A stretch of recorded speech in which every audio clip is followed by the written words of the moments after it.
Hi.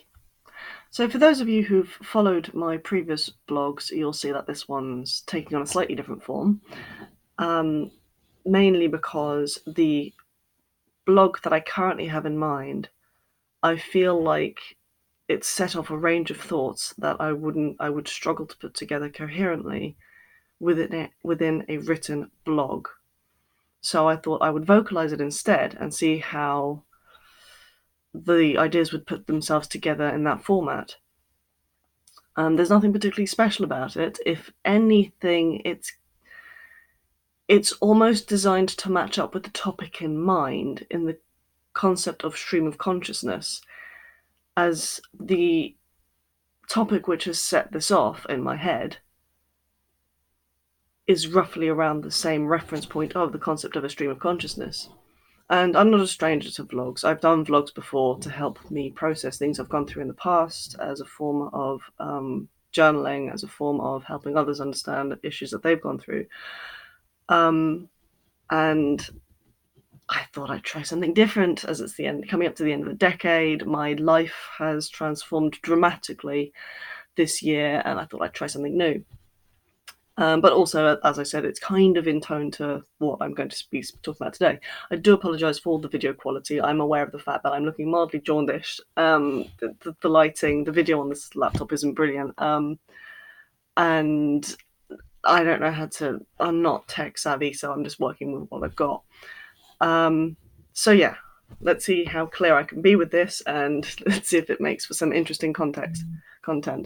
And I also hope that the comments and the voices I'll be putting through now will have some level of clarity to what I want to put across. If you've understood this far, well done. Okay, so to begin with, what set this off was I watch a video gamer called Jacksepticeye. Recently got introduced to his work after watching him at a concert, and I just started watching his films on his YouTube channel on a whim. He plays a lot of video games. He's one of those, watch as he plays type thing. Streamers, I think they're called. Is that it? Fuck it. Anyway, I'm doing really well. I'm suffering some mild verbal dyslexia, so I apologize in advance for whatever comes out of my mouth in the next, I don't know how long. So he's a young Irish man who's very brash, very intense, very very loud. I personally find him very entertaining because of the things he says and his reactions to the games. But I've just finished. I'm in the process of watching him play a particular video game which really caught my eye, and I found myself making notes throughout the game, throughout the video, and it's fascinating watching him go through a mental process, almost at the same time as you are, if you watch things with the similar viewpoint that I do. And the YouTube video is called A Powerful Experience, A Beginner's Guide.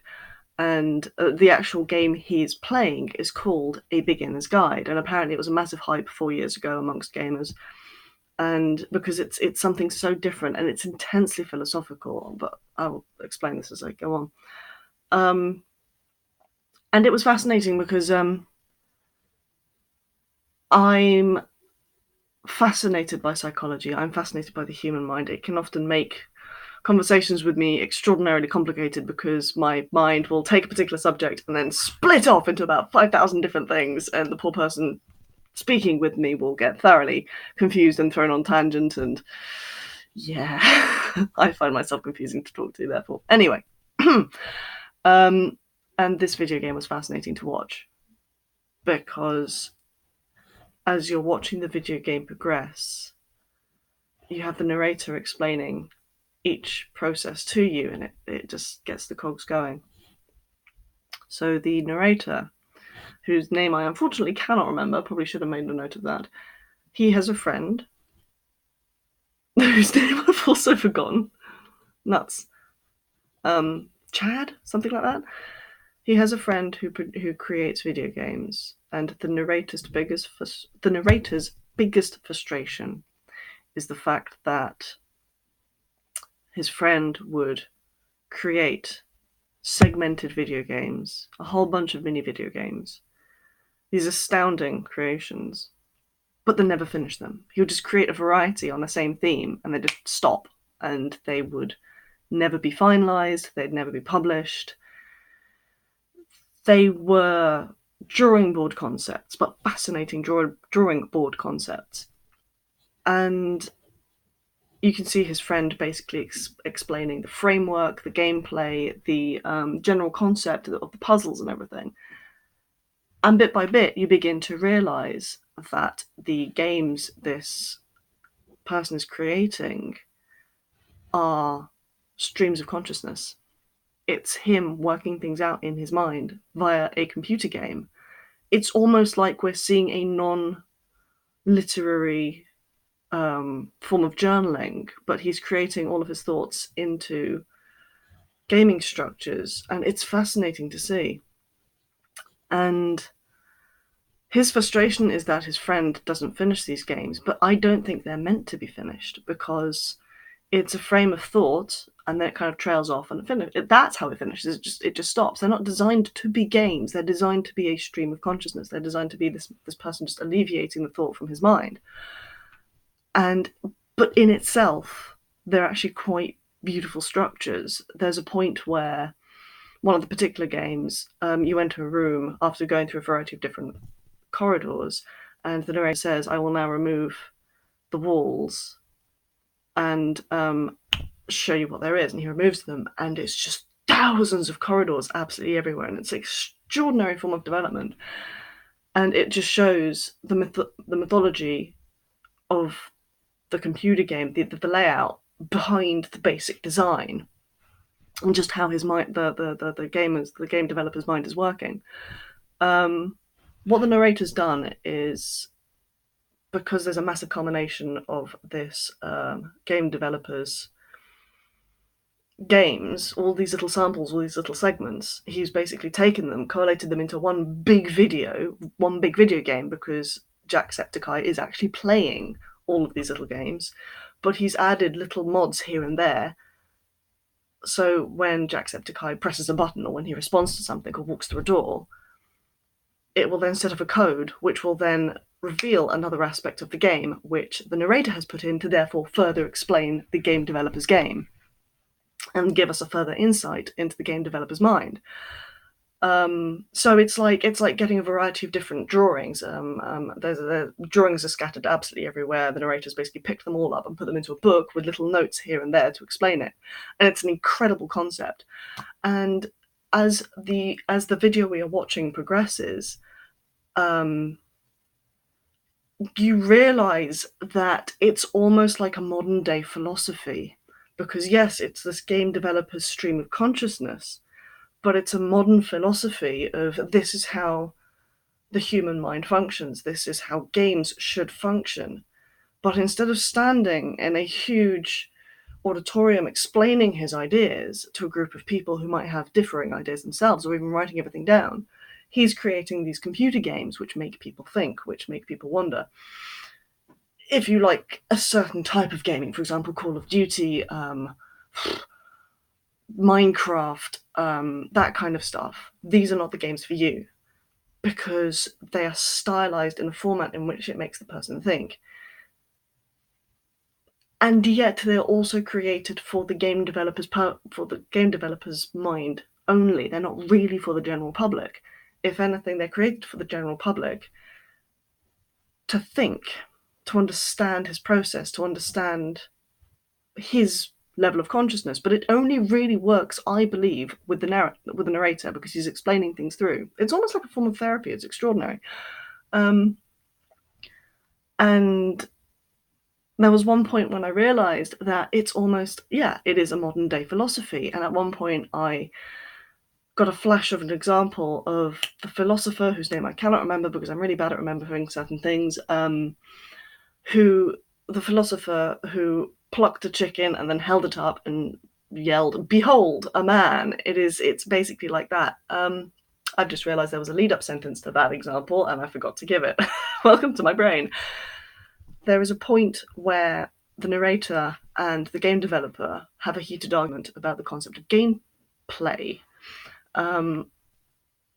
And it's almost I can almost imagine that it would be like an argument between Freud and Jung, who both had very similar and yet very opposing points of view, in which Freud had very kind of masculine action-based philosophies, and Jung was the more feminine, the yin and yang basically concept of philosophy and human mind and psychology. So the narrator and the game developer have these heated arguments about gameplay.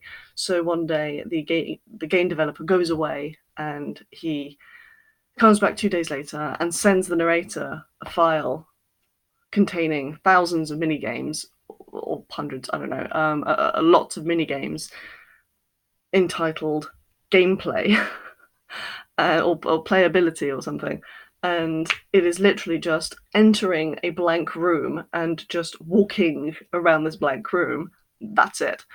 And there was no purpose to it. It is literally just that. I'm guessing there's a deeper meaning to it, but not being a game developer, I couldn't explain what the deeper meaning, what his point is in that regard. We don't see these rooms. The narrator is explaining this dialogue and this development between them. But that is very much two philosophers having a go at each other, and one of the philosophers coming away, plucking a chicken and saying, "Behold, a man." It's the modern day philosophizing. It's extraordinary. And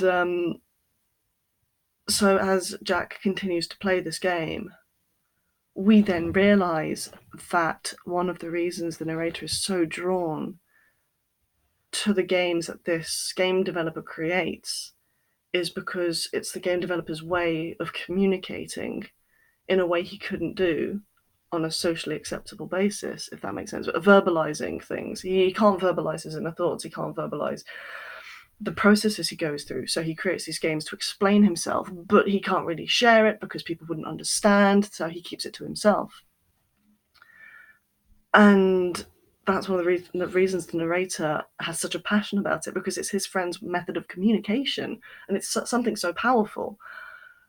And as he's playing this game, you can see Jack really getting into it. You can see his expressions. He's really getting more and more involved in this game. And there are a couple of moments he does actually express, "I'm loving this. I'm enjoying this so much." And the truth is, nothing's really happening. But it's a beautiful, beautiful example of the human psyche and how this person uses his skill within gaming to express himself and to understand who he is as a person. And there's a point where he starts introducing more interactive and more dialogue-based methods, coding into the game.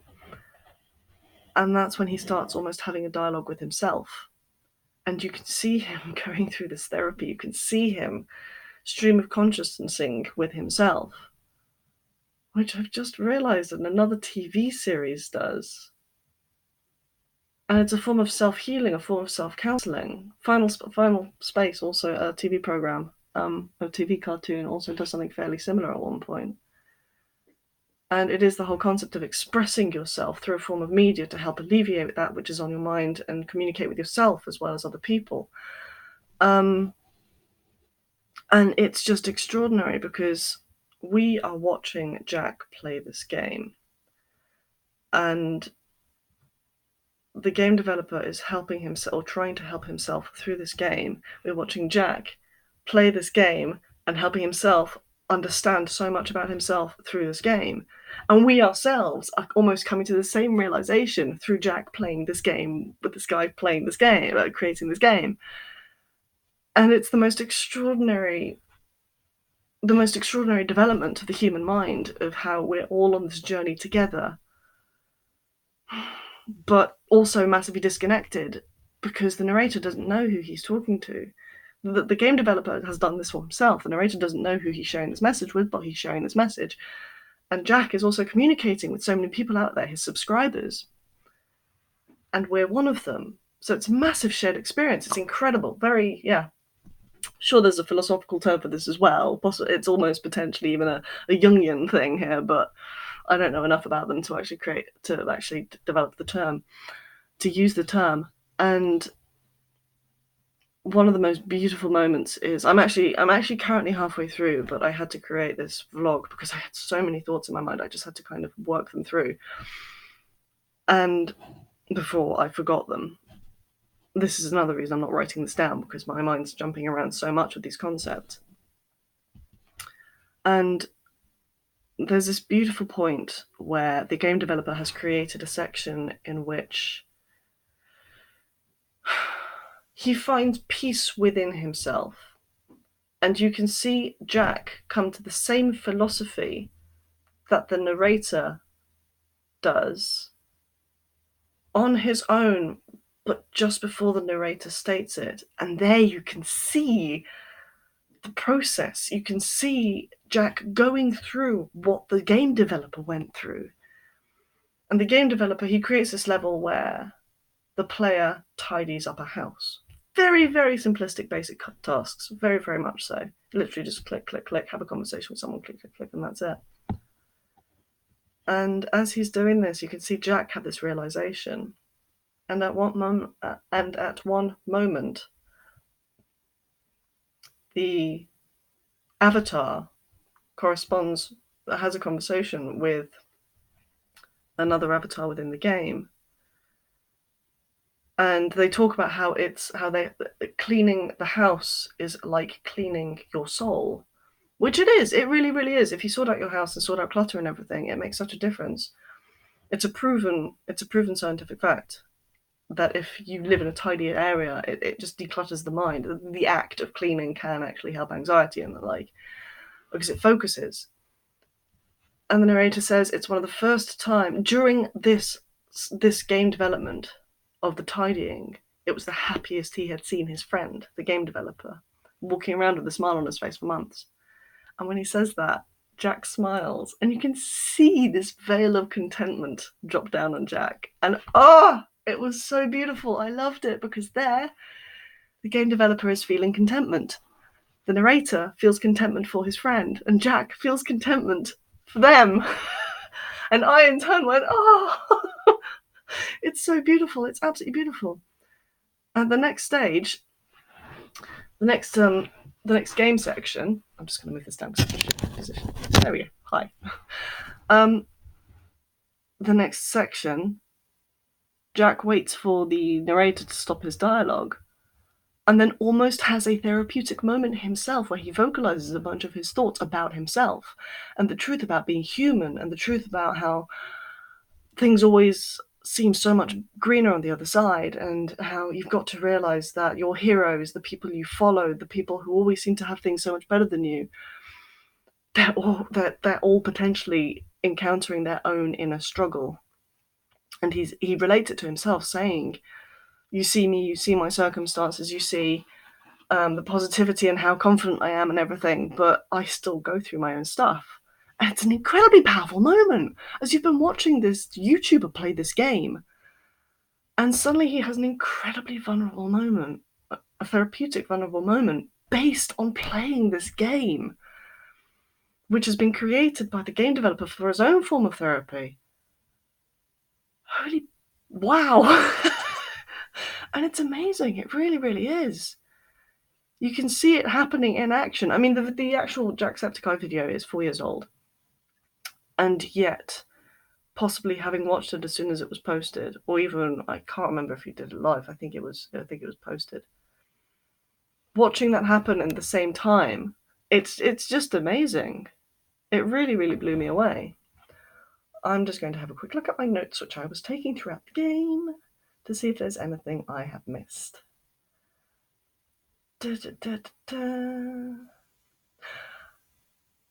One of the things, people express how they're feeling in a variety of different ways. They can, through literature, through painting, through dance, maybe not even in a creative format, maybe even, just a variety of different ways of expressing themselves. And it's fascinating to see how people use modern formats to express themselves in the modern day, because can self-expression be a form of philosophy? Be a form of philosophy which hasn't been previously considered, which can then be discussed with other people who have considered it and then have a mixture of ideas. And what I'm applying here is the fact that the gameplay is also massively philosophical. It's a form of therapy, but it can also be seen as massively, massively psychological and philosophical. And it's extraordinary how mythologies have changed. Is that a word? It's a word now. How those have changed based on modern society. And it made me think back to using coding and game development as a form of therapy and self-actualization made me think about this Picasso exhibit I saw in Spain a year or so ago, where watching Picasso's painting style change over time was one of the most extraordinary things I'd seen, because he starts, as a young boy being taught, he starts in a very, very stylized, very kind of hyper-realist fashion in which he has to paint in the set educational way. But as he grows older, his images become far more childlike, far more childish, the way in which a child paints. And this occurred to me. It occurred to me that the reason that he does this is because children are innocent. Children see things through a very, very different eye, through a very, very different viewpoint, which is one of the reasons why they react the way in which they react, and why they're constantly asking questions, trying to learn different things. They do things to learn how the world works. And they see the raw, natural truth behind things, and so they paint in a very simplistic way, very simplistic, very colourful way, because that's how they see things. That's how they see it. They will create words for I don't know, pigeons, that when they can't think of the word pigeon, they'll think of something else to describe that which they see, because it's a very simplistic way. Until they learn the word that society has given it, they create their own format. And so when children are learning how to paint, they will paint what they see, and it's the raw nature of it, which actually makes it more beautiful, because it's the innocent side of it. It's not what society has enforced on them yet. It's their own impersonation of it. And Picasso,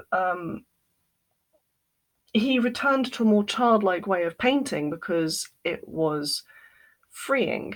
He painted, it just made sense to him. Am I thinking of Picasso? Yeah, it must be. So I got slightly confused with Van Gogh for a second. No, it was Picasso I'm thinking of. And so he painted in a more childlike way because it gave him freedom. He had more freedom like that. As soon as he stepped away from the way in which society forced him to paint, or encouraged him to paint, his paintings transformed. And therefore, video gaming could potentially also take the same approach, that he's using video games as a way of expressing himself using modern day equipment. I had a more intensive thought on that, but I think I'm struggling to vocalize that. So yeah, I think the main thing that really stuck with me is the fact that this game developer is basically using modern tools to portray himself as a modern day philosopher, basically. And it kind of answered a question which I've had going around in my mind for a while, which was, are there modern day philosophers who use modern day techniques to express their thoughts and to express their attitudes, which they couldn't normally share as easily to people who wouldn't quite understand where they're coming across. So yeah, I've nearly gone on for half an hour, crikey. I hope this was in some way of interest. Even if it wasn't, it's something I've been mulling over. I wanted to vocalize this as soon as I could, because it's thoughts which I would have struggled to put onto paper, and I become such a perfectionist when I'm writing. It actually really angers me. So I can't just write something and put it out there, because I'm worried that I won't put across my voice the way in which I want to, and I'll become frustrated. So I thought I would create a vlog and see how that came out. Hope it was of interest. Comments welcome. Feedback welcome, and the like. I'll see if I have more thoughts on the subject, and yeah, go from there. Thanks for watching.